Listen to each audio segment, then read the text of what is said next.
80 वर्ष आपका उम्र लिखते हैं आप, डाटा में भरते हैं, तो नए चेहरों को कब मौका दिया जाएगा? नहीं, मेरा ये अंतिम चुनाव है। इसके बाद में चुनाव नहीं लड़ूंगा। भारतीय जनता पार्टी का क्या पहचान, त्याग, तपस्या और बलिदान। 50 साल की राजनीतिक जीवन में मैं इतना भ्रष्ट सरकार नहीं देखा था। अगर दारू बेच रहे हैं, 2 पेटी रखे हैं, एक पेटी में एक व्यापारी जो जेल गया है मेरे शिकायत में, दूसरा उस विभाग का अधिकारी। मतलब मुख्यमंत्री जी साले लगते हैं ना, मैं कंफर्म कर रहा हूँ। मुख्यमंत्री भी साले लगते हैं, वहाँ के जितने भी मंत्री हैं मेरे को भाटो बोलते हैं, मतलब साले लगते हैं। प्रधानमंत्री मोदी जी भी आए हुए थे मुंगेली में, कल की उनकी सभा रही है। व्यक्तिगत तौर पे सभी को राम राम कहा है उन्होंने, आप तक पहुंचा क्या राम राम? मैं तो अपने काम में व्यस्त हूँ, इसलिए क्या बोलते हैं मोदी जी ने क्या बोला ये पढ़ा भी नहीं हूँ। शिक्षा को लेकर के कोई वैसा विस्तृत घोषणा नहीं आ पाई है, क्या कहेंगे उस पर? देखिए, ये तो जब हम करेंगे तो उस समय भी कर सकते हैं। एक बार फिर से स्वागत है आपका। नमस्कार, मैं हूं अविनाश राज सिंह और आप देख रहे हैं इलेक्शन ब्लूप्रिंट। इलेक्शन ब्लूप्रिंट देख रहे हैं आप, और हम अभी उपस्थित हैं कोरबा जिले के रामपुर विधानसभा में। रामपुर विधानसभा में हम उपस्थित हैं और यहाँ पे जनसंपर्क चल रहा है पूर्व गृह मंत्री ननकीराम कंवर जी का। भारतीय जनता पार्टी से एक बार फिर से प्रत्याशी बनाया गया है, तो हम इनसे बातचीत करेंगे और जानने का प्रयास करेंगे कि कैसा जनसंपर्क चल रहा है और कितना जन समर्थन मिल रहा है। कई बार विधानसभा जा चुके हैं, ये विधानसभा में रह चुके हैं, विधायक रह चुके हैं, तो बहुत बहुत स्वागत है ननकीराम कंवर जी आपका। नमस्कार जी, सबको नमस्कार मेरा जी। कैसा चल रहा है जनसंपर्क, कितना जन समर्थन मिल रहा है? अब आप देख रहे हैं, ये ठीक है, क्या बोलते हैं, यहाँ एक कार्यक्रम रखा गया था और जिसमें गाना बजाना भी हो रहा था। ये तो स्वाभाविक है कि जहाँ गांव में कोई डांस होता है तो भीड़ होती है, लेकिन 2 गांव अभी इसके पहले, बल्कि 3 सभा ऐसे ही लोग भीड़ इकट्ठा हो रही है। और निश्चित रूप से अभी तो भारतीय जनता पार्टी के पक्ष में मतदान देंगे ऐसा लग रहा है। जन समर्थन मिल रहा है काफी अच्छा। जी हाँ, रामपुर विधानसभा में हम हैं, कोरबा जिले का ये विधानसभा है जी। कुछ व्यक्तिगत सवाल मैं अगर आपसे करूं तो 72 में पहली बार आप चुनाव लड़े, 77 में चुनाव जीता आपने, विधानसभा पहुंचे, तब से लेकर के अब तक लंबा फासला हो चुका है। 80 वर्ष आपका उम्र लिखते हैं आप, डाटा में भरते हैं, तो नए चेहरों को कब मौका दिया जाएगा? आपके तरफ से नए चेहरों को कब मौका देंगे आप? नहीं, मेरा ये अंतिम चुनाव है। इसके बाद में चुनाव नहीं लड़ूंगा, लेकिन जनता का काम करने के लिए मैं वादा कर रहा हूँ कि जैसे स्वस्थ हूँ वैसे स्वस्थ रहूँगा, तो आपके हर काम करने में मदद करूँगा। मतलब युवा चेहरों को अगली बार मौका दिया जाएगा, ये आपका आखिरी चुनाव है। बिल्कुल। नए वोटर्स आ गए हैं आजकल के जो युवा हैं वो किसी से पूछते बाद में हैं, गूगल पे खोजते हैं चीज़ों को, मोबाइल में गूगल पे सर्च करते हैं। तो कुछ पुराने बातों को अगर आप बता पाएं अपने जीवन के, राजनीतिक जीवन के बारे में संक्षेप में, अगर आज के युवा के लिए कुछ कह पाएं हमारे चैनल के माध्यम से। देखिए, राजनीति में काम करने वाले व्यक्ति को निस्वार्थ भाव से काम करना चाहिए, सेवा भावना से काम करना चाहिए।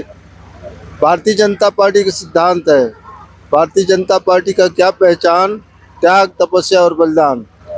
मैं जब चुनाव लड़ा उस समय हमारे साथ बहुत से ऐसे निस्वार्थ भाव से काम करने वाले, और निस्वार्थ ही नहीं है ना, उन्होंने अपना जीवन पार्टी के लिए या जनता के लिए काम करने के लिए काम करते थे। और उनको देख करके हमारे मन में ऐसा लगा कि मेरे मन में कि हमको सेवा करना चाहिए, और वहीं से त्याग, तपस्या और बलिदान की बात हम मानते आ रहे हैं। पूर्व में आप गृह मंत्री भी रहे हैं और भी अलग अलग मंत्रालय आपने संभाला है, कृषि मंत्रालय भी आपने देखा है। ये 5 वर्ष का अगर कार्यकाल देखा जाए वर्तमान सरकार का, बहुत सारे मंत्रालय आपने भी देखे हैं, आपने भी सरकार चलाए हैं, कैसा रहा 5 वर्ष का कार्यकाल? देखिए, मैं समझता हूँ इसमें जितना भ्रष्टाचार हुआ, मैंने तो विधानसभा को भी माननीय मुख्यमंत्री जी को कहा, वैसे रिश्ता में साले होते हैं। मैं कहा, साले साहब इतना भ्रष्टाचार करोगे तो बदनाम होगे। हाँ, ये विधानसभा में मैं उनको बोला था। और जितना 50 साल की राजनीतिक जीवन में मैं इतना भ्रष्ट सरकार नहीं देखा था। मैंने यहाँ तक के आपको ताजुब होगा दारू पकड़ेंगे, दारू पकड़ने में देख लीजिए 2 पेटी रखे हैं। अगर दारू बेच रहे हैं 2 पेटी रखे हैं, एक पेटी में एक व्यापारी जो जेल गया है मेरे शिकायत में, दूसरा उस विभाग का अधिकारी, दारू आबकारी विभाग का, वो भी जेल में है। इस तरह से भ्रष्ट काम करते थे। और आपको बता दूं, कोयला चोरी में कलेक्टर जेल में गई है रायगढ़ के।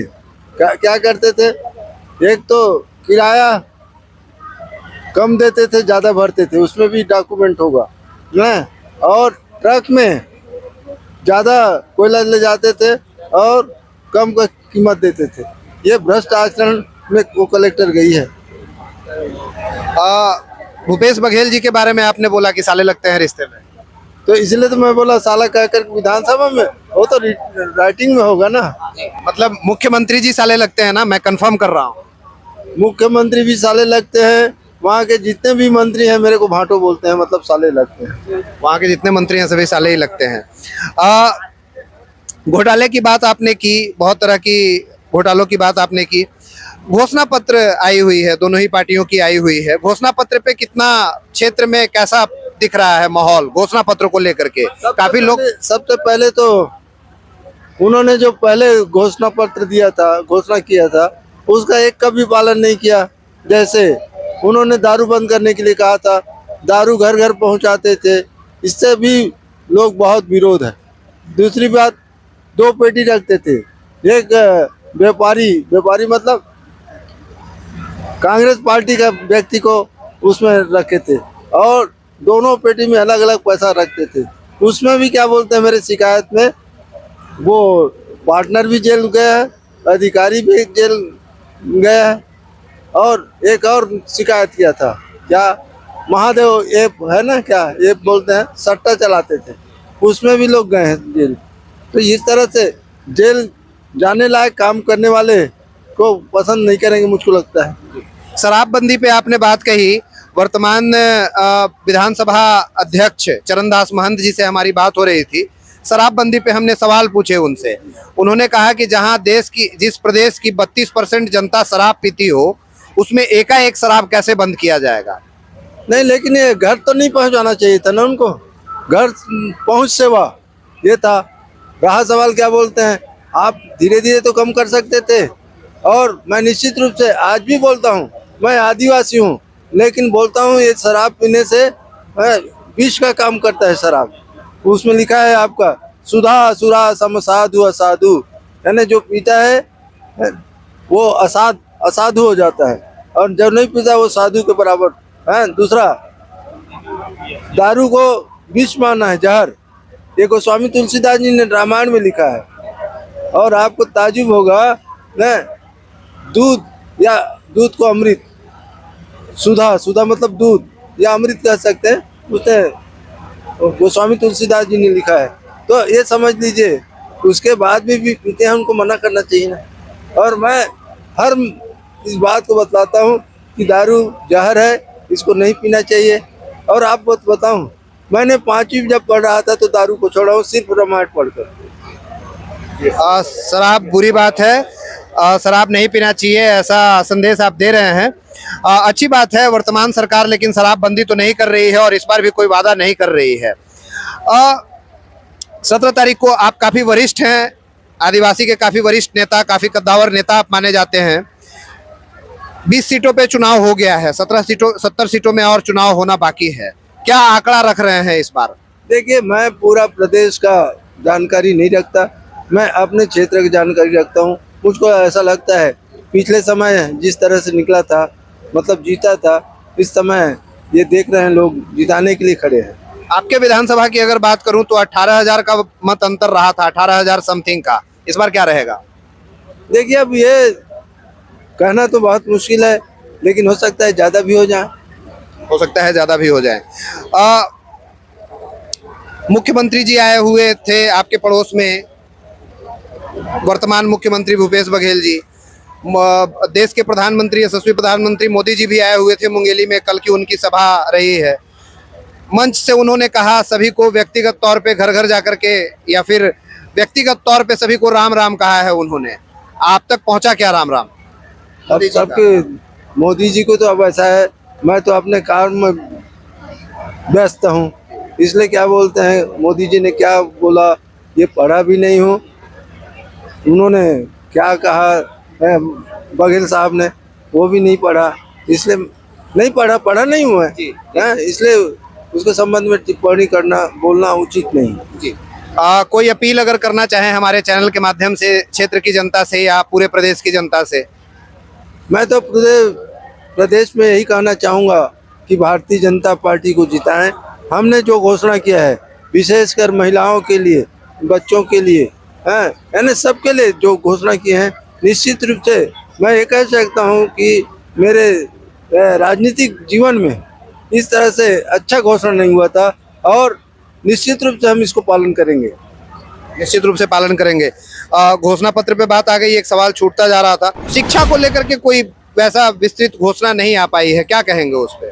देखिए, ये तो जब हम करेंगे तो उस समय भी कर सकते हैं, इसलिए विशेष घोषणा करने के लिए मेरे समझ में नहीं है कि हम विशेष कोई घोषणा करें। जी। तो ननकीराम कंवर जी पूर्व गृह मंत्री रहे हैं, विभिन्न पदों पे रहे हैं, 1977 से विधायक, 77 में पहली बार विधायक बने। तो इनसे हमने बातचीत किया, बहुत बहुत धन्यवाद हमारे साथ बातचीत करने के लिए। जी, बताया जाए। देखिए, मैंने जितना भी अधिकारी जेल गए हैं उसमें भी शिकायत किया, और मैं तो केंद्रीय मंत्रियों को धन्यवाद देना चाहता हूं, और कोर्ट को भी। अब कोर्ट को तो धन्यवाद देना उचित नहीं है, क्योंकि कोर्ट अपना काम करती है और हम अपने काम करते हैं। मैं पीएससी घोटाला में भी कोर्ट में गया था, उसमें कोर्ट ने बल्कि ओरल कहना चाहिए, इसको इतना बताया, गलत बताया है, और बच्चों की ज़िंदगी बनाने के लिए उन्होंने काम किया। मैंने लिखा था कि साहब ये अपने अपने बच्चों को क्या बोलते हैं पास करा करके नौकरी लगा दिया, उसको स्टे दिया। हाँ, इस तरह से कम तुरंत त्वरित केंद्र शासन के मंत्रियों ने भी स्टे दिया या काम किया, जैसे वो शराब घोटाला, कोयला घोटाला, और वो महादेव, ये है ना, कितना अच्छा क्या बोलते हैं कार्रवाई केंद्र सरकार ने किया है, इसलिए केंद्र सरकार काबिले तारीफ है, मैं कह सकता हूँ। तो इन घोटालों का कितना असर पड़ रहा है? ये घोटाले जो आप लोग उछाल रहे हैं, इसका क्या असर पड़ रहा है चुनाव? देखिए, अब ऐसा है, ये तो बाद में असर चुनाव पे कितना पड़ रहा है? नहीं, चुनाव में ही बाद में पता लगेगा ना कि सचमुच में घोटाला किए हैं, उसका परिणाम क्या जनता देती है। चलिए, बहुत बहुत धन्यवाद ननकीराम कंवर जी हमारे साथ बातचीत करने के लिए। बहुत धन्यवाद, आप हमारी सभा में आए।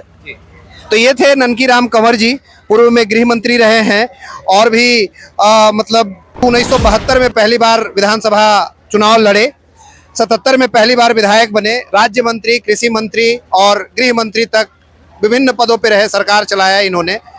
इनसे हम बातचीत कर रहे थे, इलेक्शन ब्लूप्रिंट जान रहे थे। ऐसे ही अलग अलग क्षेत्रों में अलग अलग नेताओं से, अलग अलग प्रत्याशियों से, क्षेत्रीय जनता से हम बातचीत करते रहेंगे। आप बने रहिए हमारे साथ और देखते रहिए हमारे चैनल टुडेज ब्लूप्रिंट को। बहुत बहुत धन्यवाद।